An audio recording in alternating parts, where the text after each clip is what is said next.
viewers, jumpa lagi bersama Medi dalam channel Infolo Media.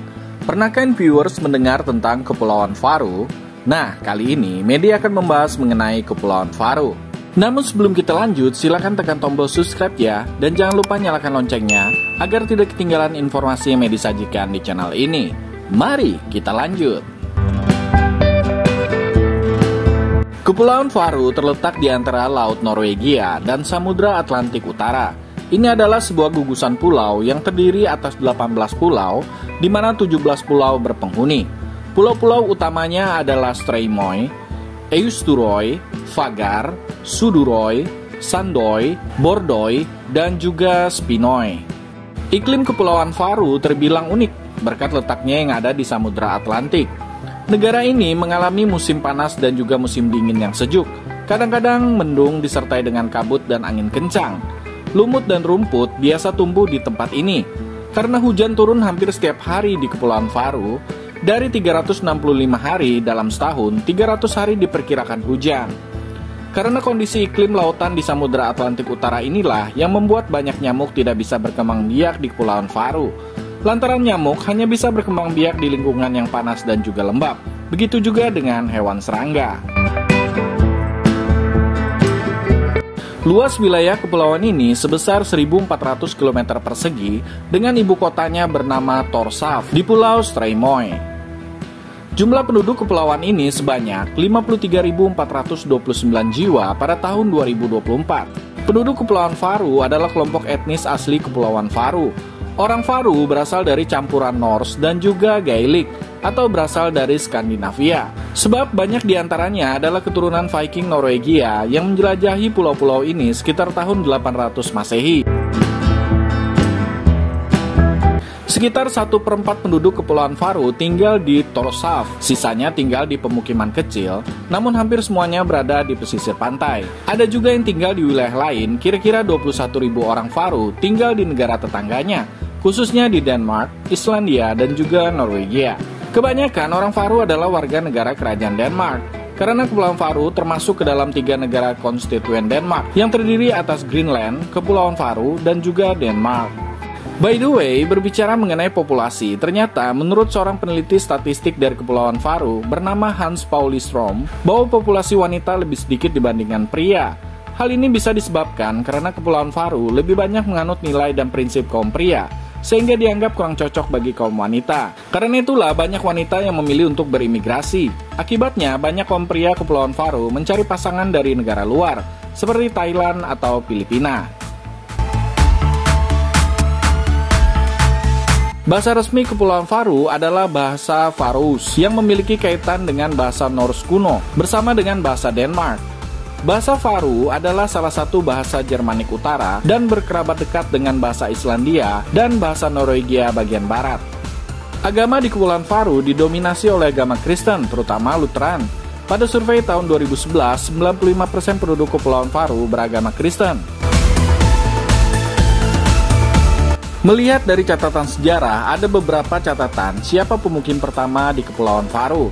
Tetapi umumnya kolonisasi dilakukan oleh para biarawan Irlandia dan seorang kepala biara bernama Santo Brandon pada tahun 505 Masehi. Menurut legenda, para biarawan berlayar dari Skotlandia dan setelah beberapa hari berlayar, mereka pun menemukan kepulauan yang mereka sebut Pulau Domba dan Surga Burung.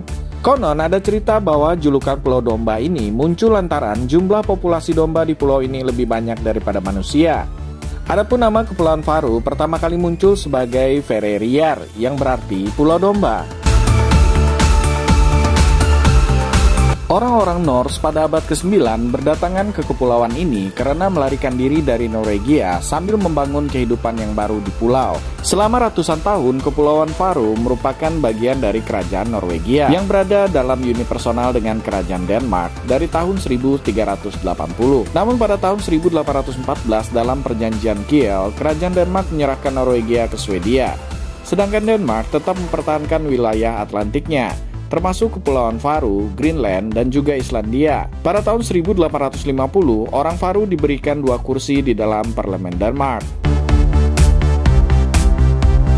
Walaupun bagian dari kerajaan Denmark, Kepulauan Faru telah memiliki pemerintahannya sendiri sejak tahun 1948. Pemerintah Faroe mengendalikan sebagian besar urusan wilayah, kecuali pertahanan militer, kepolisian, peradilan, mata uang, dan juga urusan luar negeri.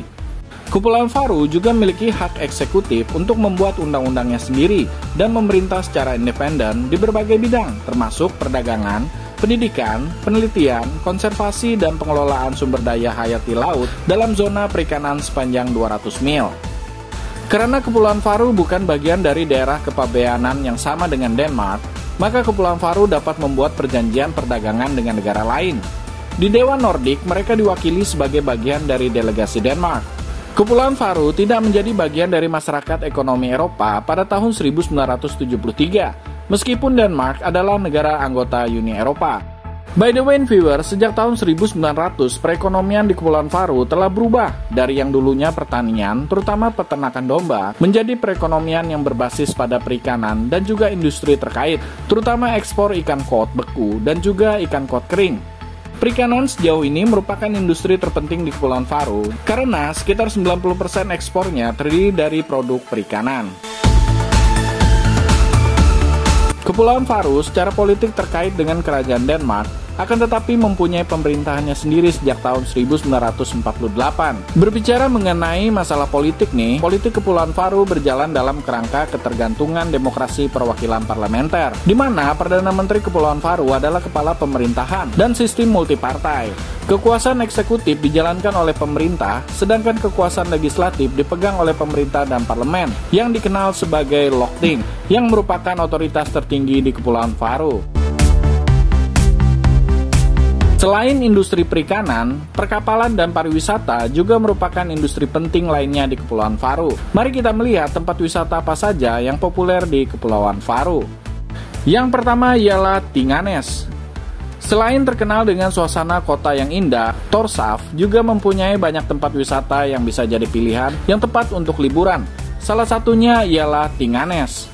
Tinganes adalah kawasan bersejarah yang menjadi pusat kantor pemerintahan Kepulauan Faroe sejak 1000 tahun yang lalu. Tinganes sendiri dalam bahasa Faroe memiliki arti titik parlemen, di mana menjadikannya salah satu tempat pertemuan parlemen tertua di dunia. Bangunan-bangunan tua berwarna merah yang berjajar dahulunya merupakan tempat di mana para Viking berkumpul. Hingga kini, Tinganes menjadi salah satu situs warisan budaya yang dijaga sepenuhnya dari kerusakan. Tempat yang kedua ialah The Nordic House. Bagi viewers yang penasaran dengan budaya khas Kepulauan Faroe, bisa mengunjungi rumah Nordik yang begitu khas. The Nordic House atau rumah Nordik merupakan museum yang bertujuan untuk mendukung serta melestarikan budaya Nordik dan Faroe. Arsitekturnya yang menyerupai pemukiman Nordik zaman dulu menjadi lebih modern dengan dinding kaca. Selain memamerkan banyak karya seni, The Nordic House juga sering mengadakan berbagai konser jazz dan juga pertunjukan teater. Itu semua demi menarik para wisatawan agar datang dan belajar di tempat yang sangat unik ini. Tempat yang ketiga ialah Pulau Mykines. Pulau ini terletak di paling barat dari 18 pulau utama di Kepulauan Faroe dan merupakan situs warisan dunia UNESCO sejak tahun 2012. Memiliki luas sebesar 10 km persegi, namun pulau ini hanya dihuni oleh 10 orang saja. Keunikan dari pulau ini ialah kondisi alam yang masih alami, dengan rerumputan hijau yang terbentang luas yang sungguh menyejukkan hati. Ditambah lagi keberadaan burung puffin yang eksotis, memberikan nuansa yang menyenangkan bagi para pengunjung. Nah, bagi kalian pencinta burung, bisa mengunjungi Pulau Mykines di Kepulauan Faroe. Tempat yang keempat ialah Barbara Fish House.